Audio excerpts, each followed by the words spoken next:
জিয়া আশিতম জন্মদিন উপলক্ষে আমাদের মাঝে উপস্থিত আছেন জাতীয় সভার সম্মানিত সভাপতি নান্দায় আমাদের মাঝে প্রধান অতিথি উপস্থিত আছেন ঢাকা থানার বিপ্লবী যুবদলের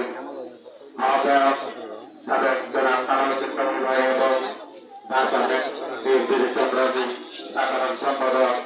যারা কামাল ভাই আমাদের মাঝে আরো উপস্থিত আছেন সভাপতি বাসের মন্ডল আমাদের মাঝে উপস্থিত আছেন 33 নং ওয়ার্ড বিএনপির সভাপতি জনাব হাজী মোহাম্মদ আলী আমাদের মাঝে উপস্থিত আছেন 38 নং ওয়ার্ড বিএনপির সভাপতি জনাব কামরুল ইসলাম আমাদের মাঝে উপস্থিত আছেন 36 নং ওয়ার্ড বিএনপির সভাপতি জনাব সুলেমান শাহ আমাদের মাঝে উপস্থিত আছেন 38 নং ওয়ার্ড বিএনপির সাধারণ সম্পাদক জনাব মোখলেসুর রহমান আমাদের মাঝে উপস্থিত আছেন 35 নং ওয়ার্ড বিএনপির সভাপতি জনাব হাশেম আবুল হাশেম আমাদের মাঝে উপস্থিত আছেন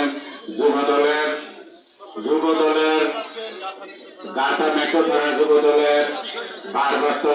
সদস্য জনাব ইশতেক আহমেদ নেতৃত্বন আমাদের মাঝে উপস্থিত আছেন শ্রমিক দল ছাত্র দল ও ওলামা দল সকল নেতৃবৃন্দকে গাছা মেট্রো থানা বিএনপির পক্ষ থেকে মুক্তির শুভেচ্ছা অভিনন্দন।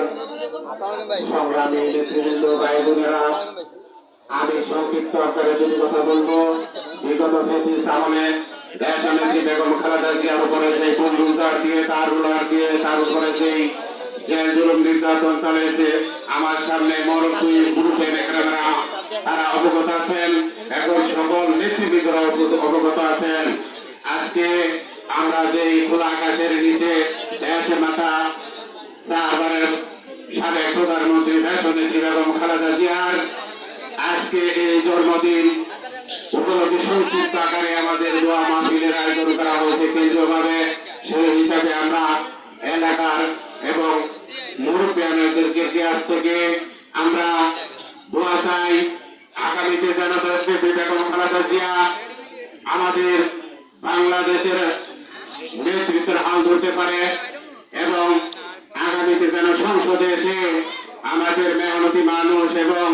বাংলাদেশের আপামর জনতার যেন তার কাজ করে এগিয়ে যেতে পারে সেই দোয়া করবেন এবং দেশটি বেগম খালেদা জিয়ার রোগ মুক্তি কামনা করবেন সে আশাবাদ ব্যক্ত করে আমি আমার সংক্ষিপ্ত বক্তব্য শেষ করছি। শহীদ প্রেসিডেন্ট জিয়াউর রহমান অমর দেশনেত্রী বেগম খালেদা জিন্দাবাদ, তারুণের অন্তর তারেক রহমান জিন্দাবাদ। সকলকে ধন্যবাদ। আসসালামু আলাইকুম ওয়া রাহমাতুল্লাহি ওয়া বারাকাতুহু।